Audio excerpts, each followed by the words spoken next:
નમસ્કાર, હું છું શીતલ. આપ જોઈ રહ્યા છો હેડલાઇન ન્યૂઝ. ગઈકાલે વડોદરા શહેરમાં સ્ટાર ક્રિકેટર હાર્દિક પંડ્યા અને તેમના ભાઈ કુનાલ પંડ્યાએ પધરામણી કરી. સવારે તે એરપોર્ટ પર પહોંચ્યા, ત્યાંથી હોટેલ ગયા અને સાંજે 5 વાગ્યાની આસપાસ એક મોટી અને ભવ્ય રેલી એટલે કે રોડ શોનું આયોજન કરવામાં આવ્યું. લાખો પબ્લિક ત્યાં હાજર હતી. એટલી ભીડ હતી કે આપણે કદાચ વિચારી ન શકીએ. 1 કલાક મોડો ચાલુ થયો રોડ શો, કારણ કે હાર્દિક પંડ્યા જે છે તે 6 વાગે ત્યાં પહોંચ્યા. તેના પછી આ રોડ શો ચાલુ થયો. લોકોમાં ઉત્સાહ અને જુસ્સો કંઈક અલગ જ લેવલનો હતો. આખો આ કાર્યક્રમ યોજાયો. વડોદરાવાસીઓ ખુશ પણ હતા, પણ ત્યાં ઘણા બધા સવાલો પણ હતા. કેવા પ્રકારના સવાલો?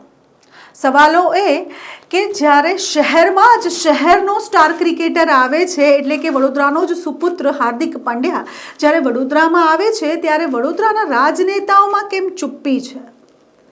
ગઈકાલે ડૉક્ટર વિજય શાહ સિવાય કોઈ પણ મોટું રાજકીય માથું દેખાયું નહીં.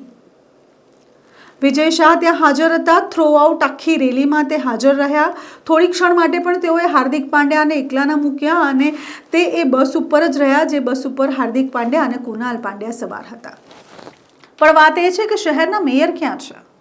સાધારણમાંથી સાધારણ કાર્યક્રમ હોય ત્યારે પણ મેયરશ્રી જ્યારે પહોંચતા હોય તો આ તો એટલો મોટો ક્રિકેટર છે, જ્યારે એ પહોંચ્યો ત્યારે મેયર ક્યાં હતા? તેની સાથે સાંસદ જે અત્યારે ચૂંટાઈને આવેલા છે સાંસદ, તે સાંસદ પણ આ રેલીમાંથી ગાયબ હતા.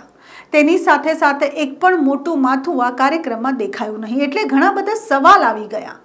બીજો મોટો પ્રશ્ન આવ્યો કે સ્વેજલ વ્યાસ જેઓએ આખું આ કાર્યક્રમનું આયોજન કર્યું હતું, તે ભાજપને કંઈ ખાસ પસંદ નથી કરતા, પણ ગઈકાલે તે વિજય શાહ સાથે દેખાયા એટલે ઘણા બધા પ્રશ્નો ત્યાં પણ લાગી ગયા કે શા માટે એકાએક જે ભાજપને નથી પસંદ કરતા તે વ્યક્તિ ભાજપની સાથે રહીને આખી રેલીનું આયોજન કરી રહ્યા છે.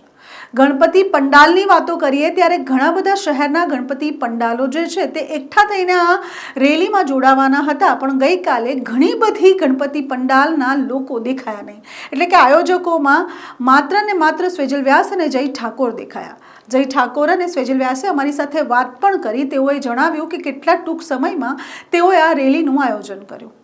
એક ભવ્ય વિજય મેળવીને જ્યારે આપણા હાર્દિકભાઈ T20 વર્લ્ડ કપમાં ખૂબ જ સુંદર પરફોર્મન્સ બાદ જ્યારે પ્રથમ વખત વડોદરાની અંદર જ્યારે પધારી રહ્યા છે, ત્યારે એમનું ભવ્ય સ્વાગત કરવા આ વડોદરાની જનતાએ આયોજન કરેલું છે.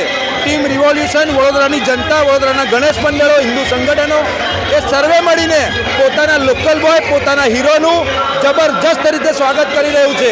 એક ઐતિહાસિક દિવસ આજે વડોદરા શહેરની અંદર માનવામાં આવશે અને આગળના દિવસોની અંદર કહેવાશે કે આ તારીખ 15/7/2024 હાર્દિકભાઈ પંડ્યા જ્યારે વર્લ્ડ કપ T20માં જીતીને પહેલી વખત વડોદરા આવ્યા, ત્યારે આ માહોલ ફરીથી ક્યારે જોવા નહીં મળે એ 100%ની ખાતરી છે.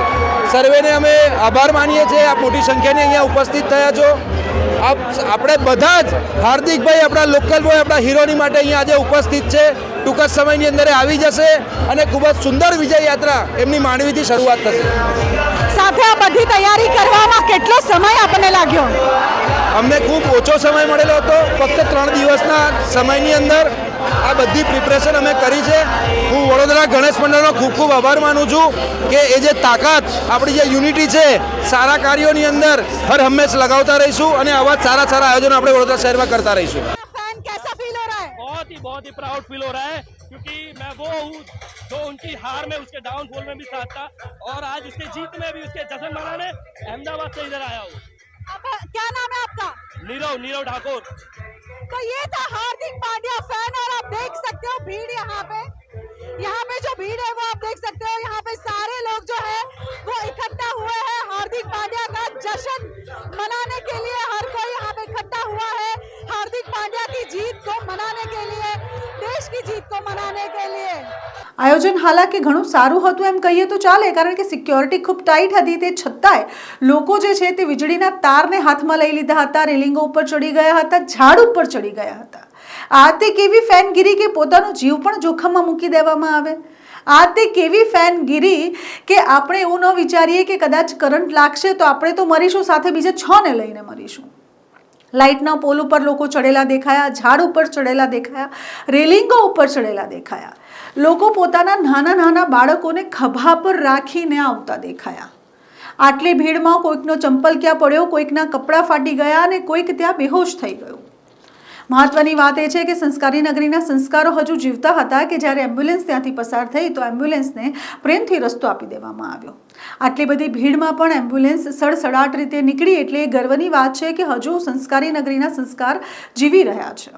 આખી રેલી નિર્ધારિત સમયથી 1 કલાક મોડા શરૂ થઈ. જે રીતે રૂટ નક્કી હતા એ જ રૂટ ઉપર રેલી ચાલી, એટલે કે માંડવી 4 રસ્તાથી રેલી શરૂ થઈ અને અકોટા પાસે આ રેલી પૂરી થઈ. અકોટા બ્રિજ ઉપર જે સિચ્યુએશન હતી તેને કંટ્રોલ કરવી મુશ્કેલ હતી. લોકો એટલા બધા વધી ગયા, ધક્કા એટલા બધા વાગી રહ્યા હતા કે આશ્ચર્યનો વિષય બની ગયો. તેની વચ્ચે આ બસ અને એની પાછળ બેક ટુ બેક 5 થી 6 ગાડીઓ. આટલા બધા વરસાદી મોસમમાં પણ લોકો તેની માટે પહોંચ્યા છે તે વિચારીને હાર્દિક પાંડ્યા કદાચ સ્તબ્ધ થઈ ગયો. તેને લોકો સાથે વાત પણ કરી, પોતાનો પ્રેમ પણ લોકોને બતાવ્યો, લોકોને સમજાવ્યું કે તે જે અહીંયા આવ્યા છે તે સારી વાત છે પણ એકબીજા સાથે ધક્કાધક્કી નહીં કરવી. તે લગાતાર બસ ઉપરથી કહેતા રહ્યા કે થોડું ડિસ્ટન્સ મેન્ટેન કરો. કોઈક લોકો ઝાડ પર ચડેલા હતા તો એને એવું પણ કહ્યું કે નીચે આવી જાઓ. પણ આ તો ફેન છે, ક્યાં સાંભળે છે. અને આ બધાની વચ્ચે એક યુવતી જે છે તેને રેલિંગ તૂટવાથી ખૂબ મૂંઢો માર વાગ્યો. અત્યારે તે સારવાર લઈ રહી છે.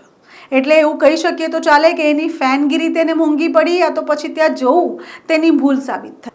આ બધાની વચ્ચે ઘણા બધા પ્રશ્નો મુકાઈ ગયા છે. અત્યારે આખા વડોદરામાં બસ એક જ વાત ચાલી રહી છે અને આખા સોશિયલ મીડિયા પર ગઈકાલની આ મહારેલીની જ વાતો ચાલી રહી છે.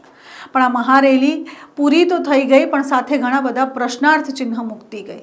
પ્રશ્નાર્થ ચિહ્ન એ કે આટલું બધું મોટું આયોજન કરવા માટે ફંડ ક્યાંથી આવ્યું, ફંડ કોને આપ્યું અને આ ફંડ કોર્પોરેશનમાંથી ગયું કે પછી કોઈકે પર્સનલ ફંડ કર્યું. બીજી વાત એ કે ભારતીય જનતા પાર્ટીને નાપસંદ કરવાવાળા સ્વેજલ વ્યાસ એકાએક કેમ ડૉક્ટર વિજય શાહ સાથે કાલે દેખાય આખી રેલીમાં. અને ત્રીજો પ્રશ્ન એ કે શહેરના રાજનેતાઓ કેમ હાજર ન હતા.